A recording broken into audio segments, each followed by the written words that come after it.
De su costado abierto agua y sangre le emanaba, agua que limpia el alma y sangre que perdonaba. Cuanto más le pegaban, más amor en su mirada. La carga del pecado en su espalda él llevaba. Qué manera de amar, quitó mi culpa y me brindó de su amistad. Qué manera de amar. Gloria al Señor. Amén. Gloria al Señor. Aleluya, gloria a Dios. Bueno, algunos estarán preguntando, ¿se ha olvidado el pastor de pasar la Santa Cena? No me he olvidado. La vamos a tomar al final. Gloria al Señor. ¿Por qué? Ustedes saben que la Santa Cena es el recordatorio del sacrificio de nuestro Señor Jesucristo. Y todo lo que eso significa. Todo lo que eso significa, que significan muchas cosas. Y creo, sálvese el que pueda, que a veces pasamos a tomar la Santa Cena sin mucha conciencia de lo que estamos haciendo. Y necesitamos tener conciencia de lo que significa levantarse, pasar por allí y tomar la Santa Cena. Por eso voy a hablar de Cristo y de su sacrificio. Luego pedimos perdón todos juntos. Nos arrepentimos delante del Señor y tomamos la Santa Cena. ¿De acuerdo? Gloria al Señor. Toca el piano. Salud. Vamos a leer Isaías 53. Solo leerlo ya es impresionante. Quiero decirles que esto es un tema, es un poco de estudio, así que ustedes, solo necesito que ustedes presten atención. Mirad lo que dice la palabra del Señor. ¿Quién ha creído a nuestro anuncio? ¿Y sobre quién se ha manifestado el brazo de Jehová? ¿Subirá cual renuevo delante de él? Aquí está hablando de Cristo. ¿Subirá cual renuevo delante de él? Y como raíz de tierra seca, no hay parecer en él ni hermosura. Le veremos más inatractivo para que le deseemos.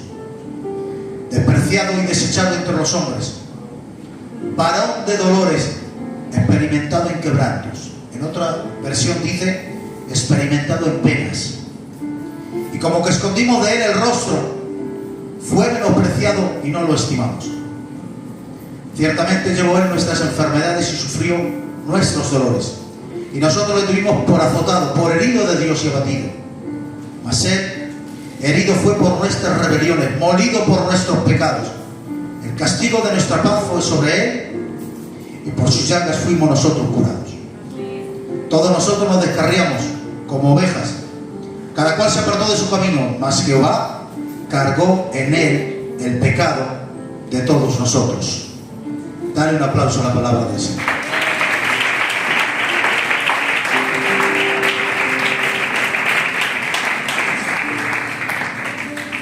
Mirad, vamos a tomar, quiero que lo tengan en cuenta durante todo lo que vamos a estar hablando esta tarde. Vamos a tomar esta frase que dice, varón de dolores, experimentado en quebranto. ¿Por qué es tan importante experimentado en quebranto? Porque estamos hablando del verbo de Dios. Porque estamos hablando de Dios. En Hebreos dice, y aunque era hijo él, por lo que padeció, aprendió obediencia. Noten que cuando dice, y aunque era hijo, está diciendo como que si eso fuese un estorbo a que él pudiese aprender. ¿Me están siguiendo? Aunque él era hijo, a pesar de esta circunstancia que él era hijo, por lo que padeció, aprendió obediencia. Como si estuviera diciendo el escritor que el ser hijo es como un estorbo para que él, del que está hablando, pudiese aprender. Se lo digo de otra manera. Cuando dice hijo, está hablando del hijo unigénito de Dios. Es decir, Dios, lo que quiere decir el texto, aunque era Dios, por lo que padeció, aprendió obediencia. Aquí está la dificultad. Dios tiene que aprender algo. ¿Se dan cuenta? Las experiencias del verbo. Así titulaba este mensaje. Las experiencias del verbo. Cristo, el verbo, se sometió voluntariamente a vivir experiencias que en su gloria nunca hubiese tenido. Por eso dice la palabra del Señor que Él fue tentado en nuestras debilidades. Claro, tiene que ser en nuestras debilidades, porque en su omnipotencia jamás hubiese podido ser tentado. Cristo en los días de su carne, presentando ruegos, llantos y súplicas. Claro, en los días de su carne, Cristo presentó ruegos, evidentemente, porque en los días de su gloria, Él no rogaba, en los días de su gloria, Él ordenaba. ¿Qué quiero decir con todo esto? Cuando Cristo se hizo hombre, se involucró en experiencias que como Dios jamás hubiese tenido. Dicho de otra manera, Él se despojó de su gloria y descendió en una serie de circunstancias, desde su gloria, haciéndose hombre, y hasta la muerte y muerte de cruz. ¿Sabéis por qué? Porque el pecado, y quiero que vea todo este mensaje así, el pecado a usted y a mí nos metió en una caverna oscura y profunda, y en una celda que no podíamos salir. Las experiencias del verbo, cada experiencia que tuvo Cristo, no era más que para ir buscándole. En cada experiencia Cristo estaba descendiendo para buscarle. Amén. Cristo es el único ser humano que ha nacido con la única intención de morir. Los demás hombres no, los demás todos escapamos de esto. Él no. Él vino con la intención de morir. De hecho, Él dice, me preparaste cuerpo. ¿Para qué le preparó cuerpo? Para cuidar, para llevarlo a la cruz, para que le trituraran aquel cuerpo, para crucificarlo de pies y manos. Para eso le preparó cuerpo. Fue el único hombre que ha estado buscando la muerte. De hecho, Él dice al final, muerte, ¿dónde está tu muerte? Y es como que la muerte escapa de Él y es Cristo quien va a buscarle. ¿Les cuenta? La encarnación del verbo le involucró en experiencias que jamás hubiese tenido en su divinidad. Hebreos 2:17 dice, por lo cual, Saúl, cambia de música, por favor. Hebreos 2:17 dice, por lo cual debía ser semejante en todo a sus hermanos, para venir a ser misericordioso y fiel sumo sacerdote. Pues cuando Él mismo padeció siendo tentado, es poderoso para socorrer a los que son tentados ahora. Aquí hay un verbo que se traduce, bueno, una palabra muy rara, pero lo que significa es uno que es capaz de simpatizar. Vino Cristo a simpatizar con usted.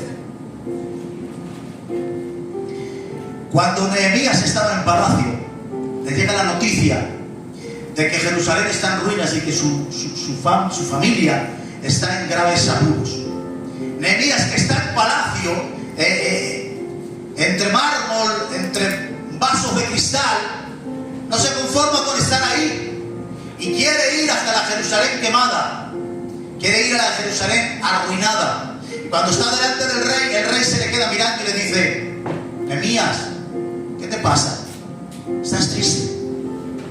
Y le dice el rey, ¿y no estás enfermo? Le decía el rey, Nehemías, estás triste y llorando, pero no es por ti. ¿Qué te pasa? Se ha dicho de paso, necesitamos hombres y mujeres así, que no solo lloren por ellos, que no solo traigan a la iglesia sus lágrimas, que sean capaces también de traer lágrimas por los demás, que seamos capaces también de llorar, porque lágrimas propias nuestras traemos muchas, pero llorar por los demás, necesitamos gente que empiece a llorar también por los demás. Y le dice, no llora por ti, porque tú estás entre palacio, entre cortinas, tú comes la comida del rey. Y a mí dice, no, lloro por mi pueblo, por Jerusalén, y quiero defender. Y el rey le dio permiso y le firmó cartas para que fuesen a Jerusalén arruinada. Esto fue lo que pasó. El padre le dijo, permítanme esto, está para ilustrar. El padre le dijo al hijo, hijo, ¿qué quieres? Y el hijo le dijo, padre, quiero bajar por ellos. Pero te van a vituperar. Ya lo sé, pero quiero descender por ellos. Te van a escupir en la cara. No importa, padre, yo quiero bajar por ellos. Te van a ultrajar, no te van a reconocer. No importa, yo quiero bajar por ellos. Te van a crucificar de pies y manos, hasta tus propios amigos te abandonarán. Da igual, padre, yo quiero bajar por ellos. Y de la misma manera que Nehemías descendió a Jerusalén y se encontró una Jerusalén en ruina, arruinada, cuando Cristo descendió, encontró el corazón del hombre arruinado, lleno de miserias, lleno de pecado, lleno de oscuridad, lleno de tinieblas. ¿Sabéis qué hizo Nehemías? Empezó a desescombrar y a desescombrar y a limpiar Jerusalén. Y después de Jerusalén llegó Esdras, el que fue que puso la ley. Así actuó la Trinidad. Cristo descendió a ver cómo estaba el alma del hombre, lo encontró en ruinas, arruinado, lleno de tinieblas. ¿Qué hizo Cristo? Por medio de su sacrificio empezó a desescombrar el alma y el corazón del hombre. Y venga a arrojar tinieblas, y venga a arrojar tinieblas. Y cuando ya arrojó todas las tinieblas, su sangre fue la alfombra roja por la que la divinidad de la persona del Espíritu Santo volvió a poder entrar de nuevo al alma humana. Si Cristo no llega a morir en la cruz del Espíritu Santo, nunca hubiese podido venir. Esto fue lo que pasó. A esto vino Cristo. A esto vino.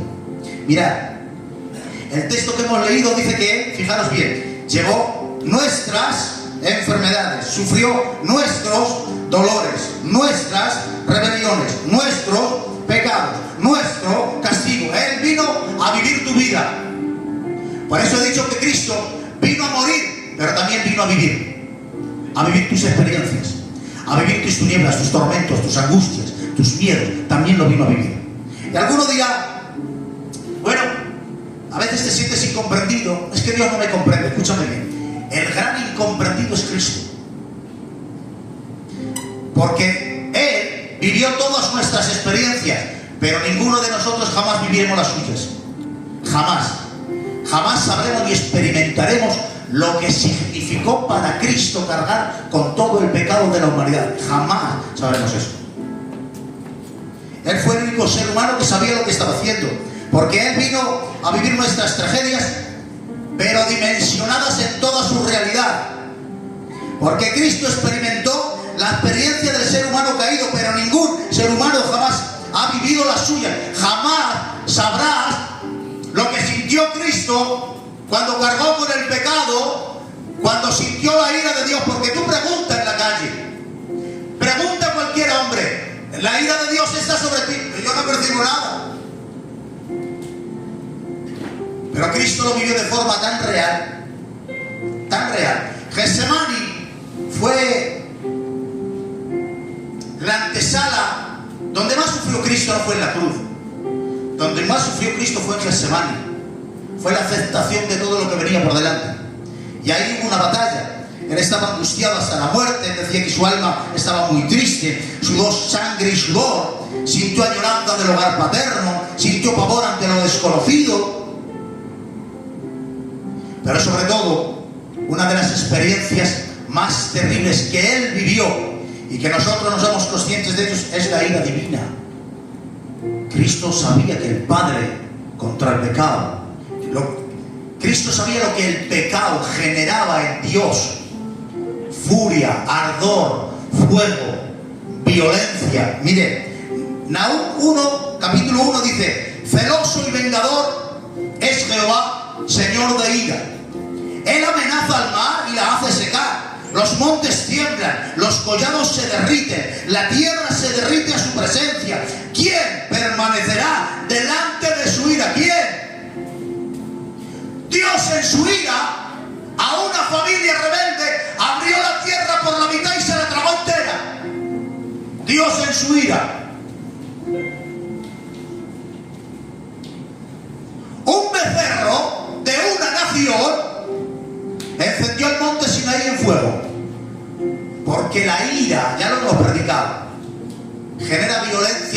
naturaleza de Dios. Dios, escúchame bien esto. Dios no soporta el pecado en cualquiera de sus formas. Más, no es que no lo... A Dios le repugna el pecado. Le repugna, lo odia. Aleluya. Escucha bien esto. Si el becerro de una nación incendió un monte, imagínate que serían todos los becerros de toda la humanidad. ¿Sabéis dónde más airado y dónde más enfadado estaba el Padre? En el Calvario sobre su Hijo. Ahí estaban todos los becerros de toda la humanidad. Y Cristo era consciente de la ira divina sobre él. Era consciente. ¿Tú sabes lo que es? No lo vamos a poder. Solo vamos a hacer un intento de imaginación. Que alguien a quien amas mucho, de repente se enfade contigo y te quiera pegar. Se mezclan dos cosas. Primero el miedo o el temor al golpe, y el segundo que es alguien a quien amas. ¿Te imaginas un padre sobre un hijo? El cielo iba a caer sobre la tierra como un martillo sobre un yunque, y Cristo le pillaba en medio. El hombre es inconsciente, pero Cristo era consciente de la ira violenta de Dios. ¿Cómo vivió Cristo esta experiencia? ¿Cómo la experimentó? Que levantaba su mirada al cielo, su Padre con el que estaba eternamente cara a cara. De repente le vio encendido en ira. Solo se me ocurre un pasaje bíblico dramático en el que Abraham va camino del monte Moria y va Isaac. Qué curioso. Isaac, el jovencito, va con la leña cargada cuesta, la lleva Isaac la leña. Mirarlo, Isaac con la leña cuesta. Y detrás viene Abraham, el padre. ¿Y cómo va? En una mano lleva un cuchillo y en otra mano lleva fuego. El hijo va delante y el padre va detrás.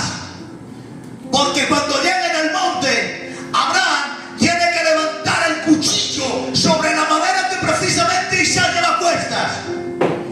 Esto es lo que sucedió en la vía dolorosa.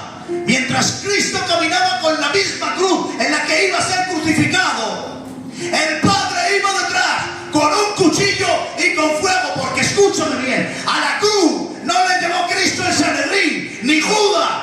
A la cruz lo llevó el propio Padre.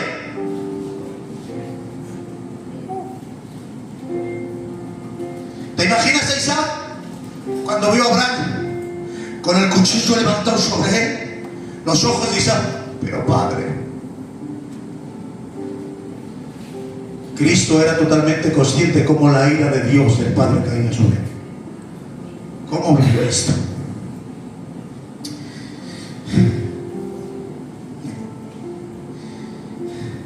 Esta trágica experiencia que está viviendo Cristo se va a traducir en menosprecio, en dolor, en soledad, en desamparo. Una de las experiencias, en esta experiencia estaba Cristo descendiendo en tu busca, iba buscándote. Una de las experiencias que vivió y que más llamativas, sobre todo sobre el tapiz de la Biblia, es el beso del traidor. Su amigo, el que come con él, le traiciona. A David también le traicionó un amigo. Y dice David en el Salmo, no recuerdo qué salmo es, dice: porque me traicionó mi amigo. Y dice: la muerte lo sorprenda. Así responde David. Sin embargo, Cristo dice: enmudeció y no abrió su boca. Él no pide venganza. Y cuando nos traicionan a nosotros, ¿cómo respondemos? Y cuando nos traicionan, ¿qué pedimos? ¿Venganza?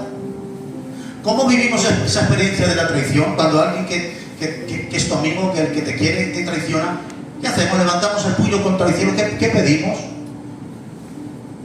Tenemos que hacer como Abraham, ponerlo en el altar y hacer un sacrificio con él. ¿Qué produce en ti la traición? Pues quiero decirte que cuando a Cristo le traicionaban, tú estabas en esa traición. Y Cristo no pidió venganza para ti, pidió misericordia. Aplícatelo. Porque es curioso, muchas veces Que a veces no encuentras misericordia para alguien que te ha herido. ¿Has visto? ¿Te has dado cuenta? ¿Te habéis dado cuenta, hermanitas? Que alguien le hace daño. Y Lidia, para encontrar perdón ya para esa persona que no la encuentra. Nadie por un lado a otro mismo. Para mí todo es juicio. Todo es juicio. Hay que darle fuerte. Todo es juicio. No soy capaz de encontrar misericordia para él. ¿Sabéis? Que el mismo problema tenía Dios contigo. Que no encontraba misericordia para ti por ningún lado. Por más que te miraba, no te encontraba nada bueno. Todo era en tinieblas, todo era maldad. ¿Sabéis cómo solucionó Dios este conflicto? ¿Sabéis cómo lo solucionó? Sustituyéndote a ti por su hijo. Y así lo solucionó. Cógeme este consejo.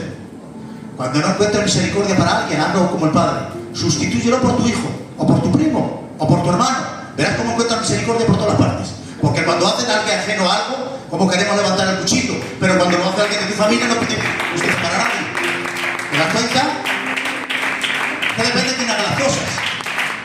Pues aprende que a ti tampoco tenías misericordia y Dios, el Padre, te sustituyó por su hijo. Mirad, dice el texto, Dios mío, le ponen una corona de espinas, le escupen en la cara, le ponen un manto de púrpura por encima, y los romanos se tiran de rodillas delante de él y dicen: salve, rey de los judíos. Mirad, aquí está él. No dice nada. La realeza menospreciada. Es el rey de reyes y el señor de los señores, zarceando sus dedos en el universo de estrellas. De una palabra creó los cielos y la tierra. Los ángeles le adoran y le cantan. La creación se rinde delante de él, pero 4 romanos le escupen en la cara y se burlan de él.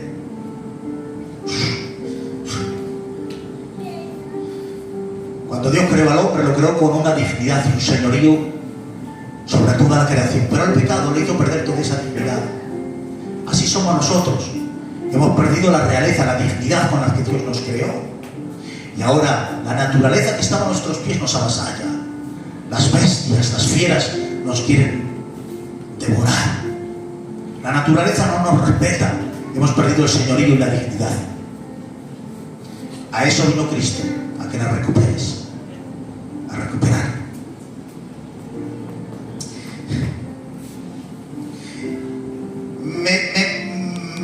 Me repugna mucho esto, es que no canto esta palabra. Escupe a alguien en la cara.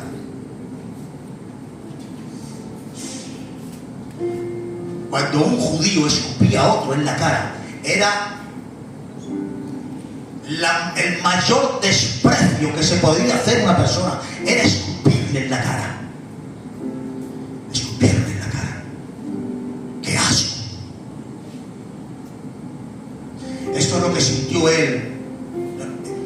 Esto no fue lo que más repugnaba a Cristo, aquel esputo en la cara. ¿Sabéis cuál es lo que más le repugnaba? Cargar con todos tus pecados. Eso sí que le repugnaba. Eso sí que le daba asco. Porque la naturaleza de Cristo no soporta el pecado ni en sus milésimas. Óyeme bien, ni en sus milésimas. Nosotros lo arreglamos todo. Bueno, que paz nos ha llamado el Señor. Bueno, que Dios lo sabe todo. Dios no tolera ni los suspiros del pecado. No es que le da asco, es que le repugna. Porque nuestra batalla con Cristo es totalmente a la inversa.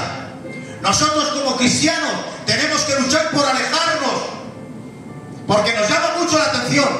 La batalla de Cristo fue a la inversa. En el propósito tenía que luchar por acercarse a él y cargarlo con él. Nosotros trivializamos el pecado. No pasa nada esto. Por esto no pasa nada, pero te voy a decir una cosa. Hasta por tu pensamiento más ínfimo, hasta por tu pecado más pequeño, Cristo tuvo que morir en la cruz. Pero nosotros no pasa nada de eso. El Señor sabe todas las cosas. Dice Isaías 56: no escondí mi rostro de esputos. No escondió el rostro. No escondió el rostro. Todos nosotros lo tuvimos por herido y por azotado, y volvimos a él el rostro, pero él no volvió el rostro. Nosotros nos escondimos de él, pero él no se escondió de nosotros. Nosotros le dimos las espaldas, pero él dio la cara por nosotros. Pedro dice en el patio: no lo conozco.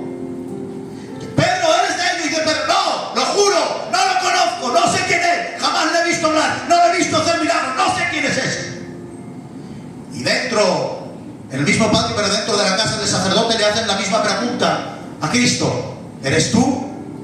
Si dice que no, señores, ha sido todo un error, me voy para Nazaret y aquí no pasa nada, disculpe la molestia. No, mientras en el patio se oye el no, le conozco de Pedro, dentro se oye el sí de Cristo, aquí estoy yo. Y esta es la experiencia de toda nuestra vida. Mientras Él no hace más que dar la cara por nosotros, nosotros en el más mínimo detalle no hacemos más que volverle las espaldas. Por cualquier cosa volvemos el rostro, por cualquier cosa le somos infieles, por cualquier cosa.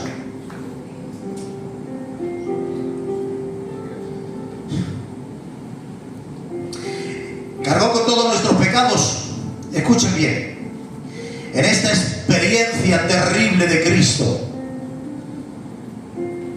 llegaron los tormentos físicos. Los clavos que le clavaban en las muñecas, aquí, trituraban literalmente los nervios. Y cuando trituraban los nervios daban relámpagos de dolor que le llegaban hasta la columna.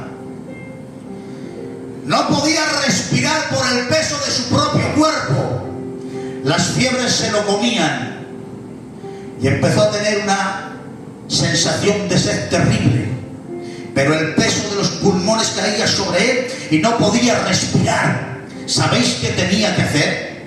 Apoyarse los pies clavados y tirar hacia arriba para coger un poco de aire. Las espaldas por la flagelación las tenía descuartizadas y en el roce contra el madero se hacía más doloroso, mientras los dolores corrían como relámpagos por toda la columna. Cogía una bocanada de aire y caía otra vez.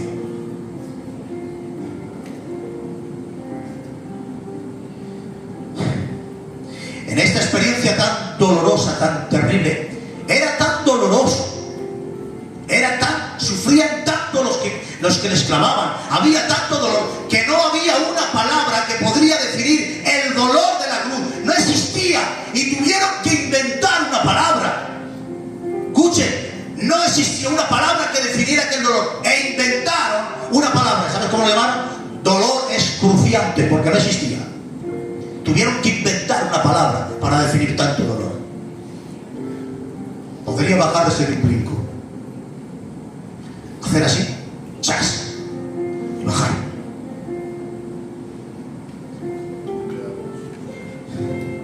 Le dice el malhechor: si eres tú, desciende; si eres tú, baja. Y Jesús se queda en silencio. Si bajas, te reconocemos.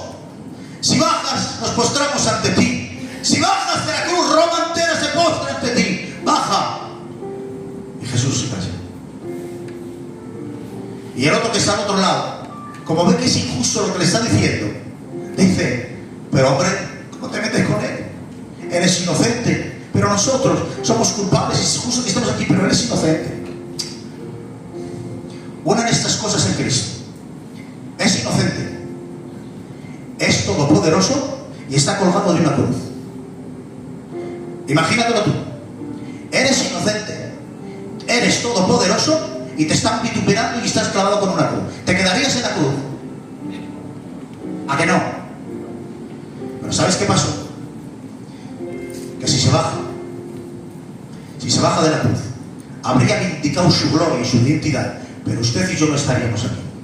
Así que dijo: mejor me quedo en la cruz en que me vituperen y os salvo.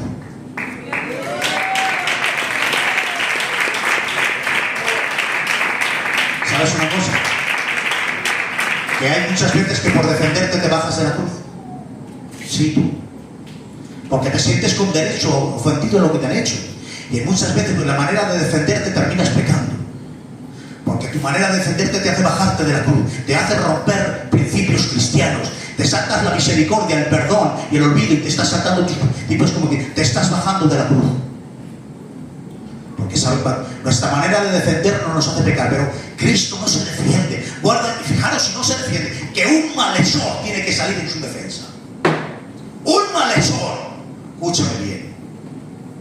Danos alguna vez el gran privilegio de que te defendamos nosotros, que te defiendes muy rápido, que saltas muy ligero, tranquilo, no exijas tanto derecho y deja que los demás no existe mayor honor y privilegio que tú te calles y que todos los demás salgan en tu defensa. Pero qué pronto nos defendemos, qué pronto nos bajamos de la cruz. Aleluya. Toca, por favor, toca. Estas experiencias son terribles, ¿verdad? La experiencia de la ira, la experiencia de la traición, la experiencia de los dolores físicos, pero hay una experiencia de la que no se ha hablado mucho y fue una de las más violentas para Cristo. Miren lo que dice en el Salmo 22, dice: he sido derramado como aguas. Ahí dice, es cuando él tuvo la experiencia de la sed. Dice: todos mis huesos se descoyuntaron. Al levantar la cruz, los huesos, los brazos de Jesús se descoyuntaron.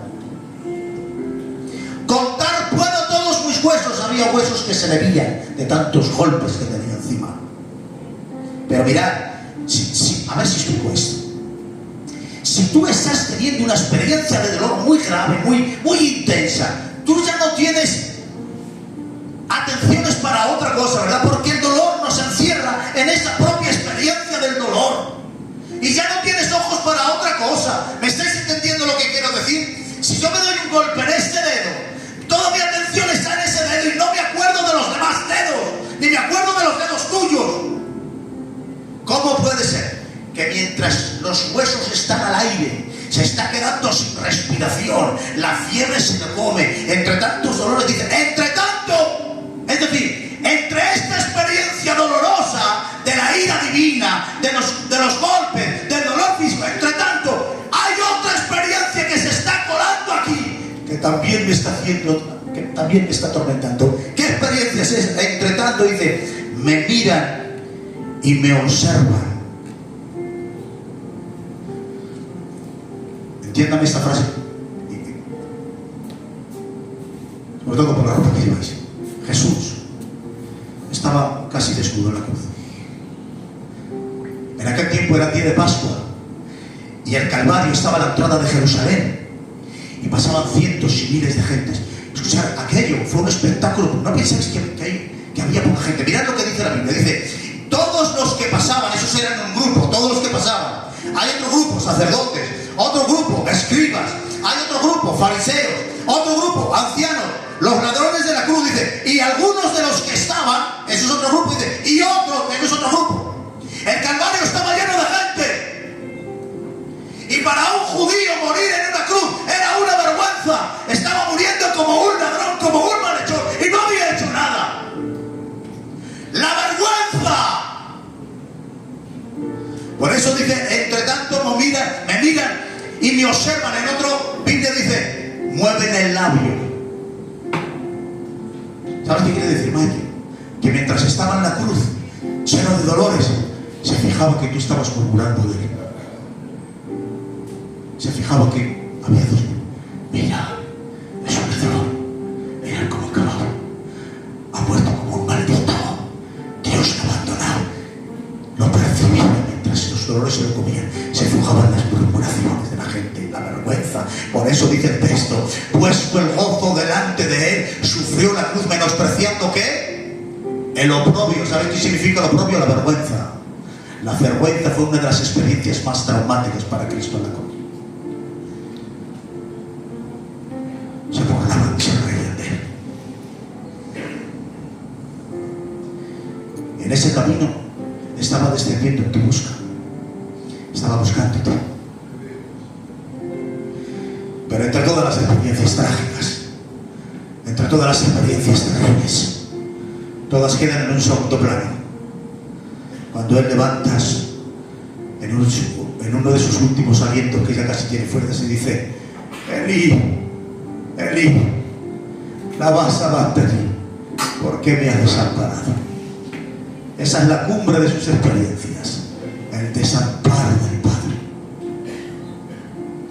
Toda una eternidad cara a cara, jamás, como se suele decir íntimamente, jamás habían tenido un quita para allá, amándose eternamente en plena comunión.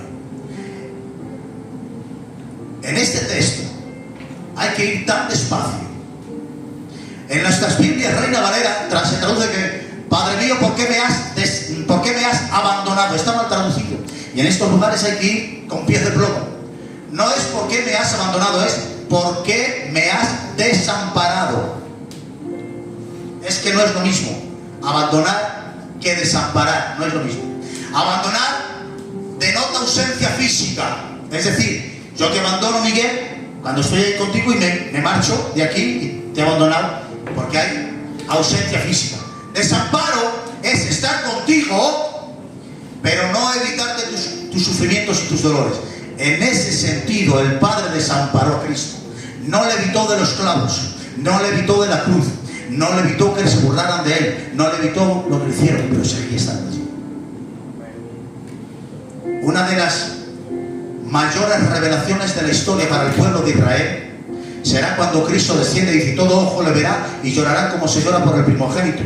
Una de las mayores revelaciones de Israel será cuando descienda Cristo, ver que la nación de Israel crucificó a Cristo en la misma presencia del Padre. Mientras le escupían, allí estaba el Padre, viéndoles. Sigue pasando lo mismo. Cada vez que le somos infieles a Cristo, el Padre está presente también.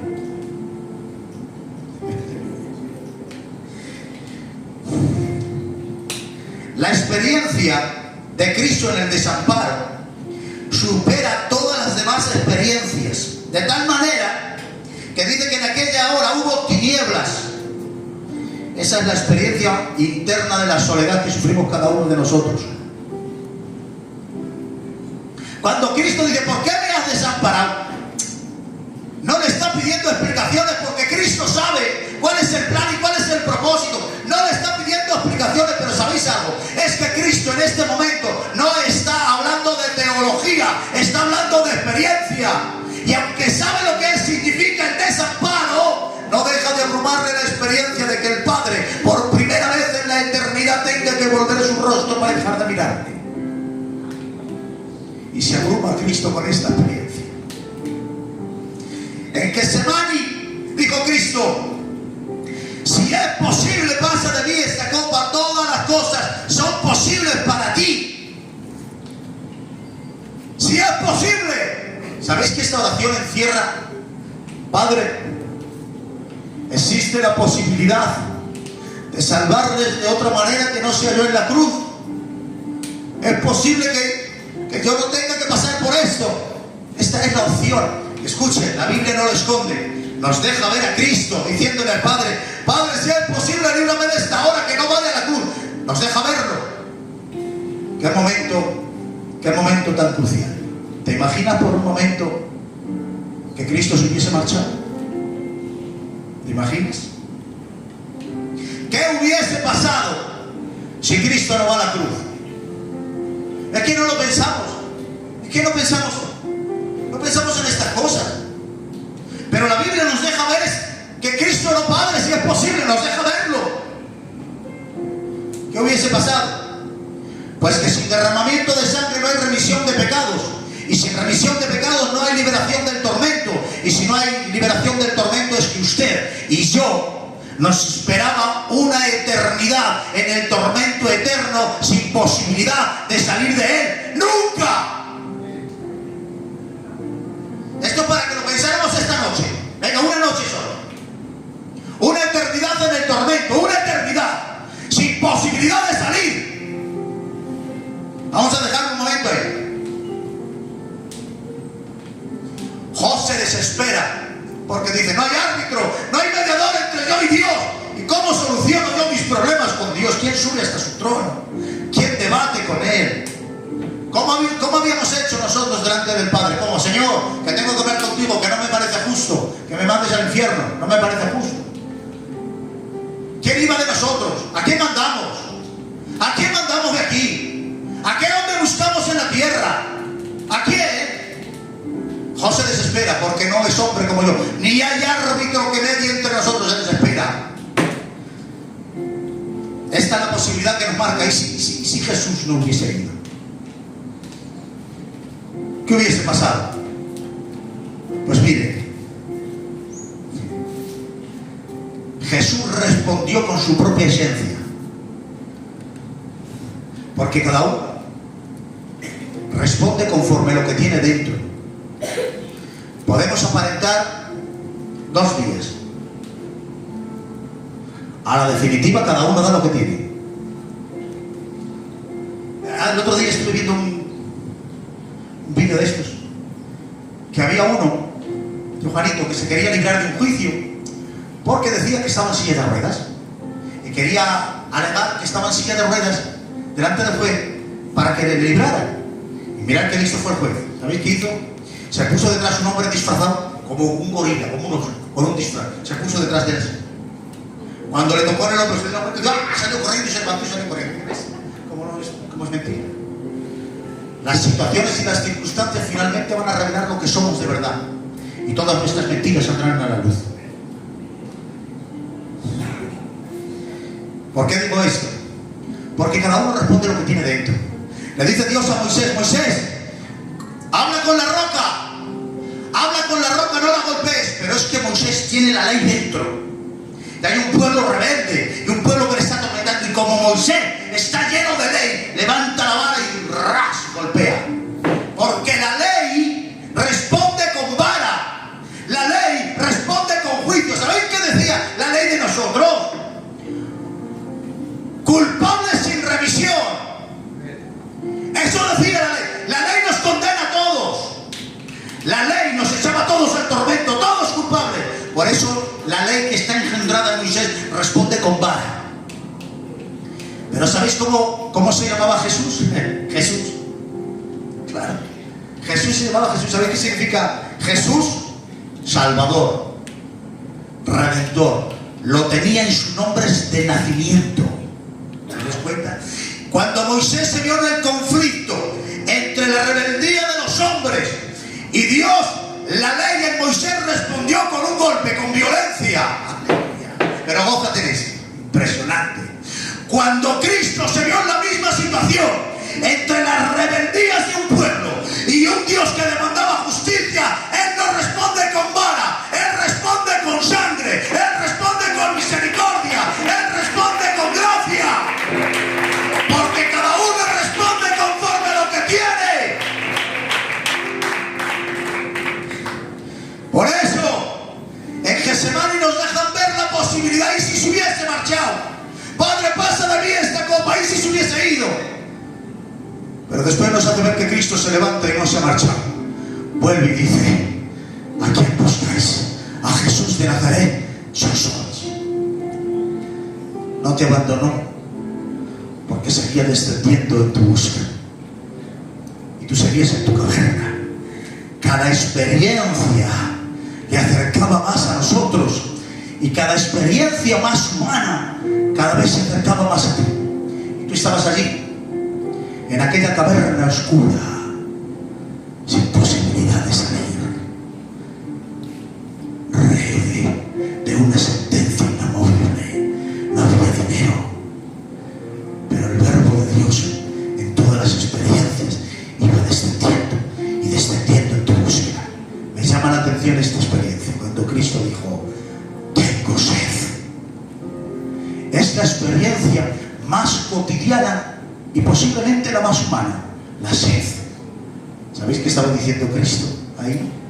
Se acercó tanto a ti que dijo: ese tengo sed era: hijo, ya estoy aquí,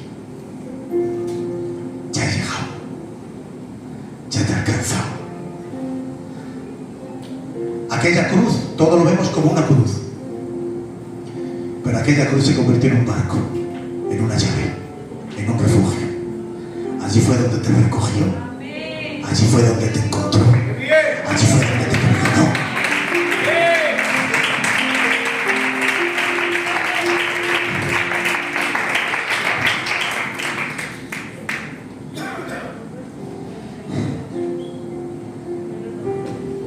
Su muerte, sus sacrificios, sus dolores, sus tormentos, sus angustias. ¿Sabéis que en el Getsemaní, lo dice el texto, lloró como un niño? Abba significa Papá. Tenía 33 años.